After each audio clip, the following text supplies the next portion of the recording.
How to apply for IPO on angel broking. Apply for IPO on angel broking with ease like never before. Log in with your ID and password.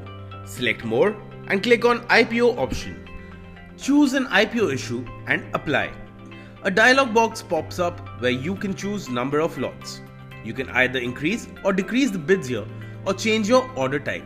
Under multi-bid, you can place up to 3 bids at a time. After choosing the number of bids you want to place, enter your VPA ID and check I accept terms and conditions. Click on Apply. You'll be notified that your request has been submitted successfully and request you to make the payment through Bheem UPI app. Click on OK. Your order book opens up where you can either modify your order or cancel it. Open your bank account app which is linked to your UPI. You will receive block mandate request. Click on Proceed to confirm. Reconfirm by selecting Proceed. Check your mandate details and confirm. And enter your UPI PIN to authorize your payment. Now your mandate is approved. Investments in securities market are subject to market risk. Read all the related documents carefully before investing.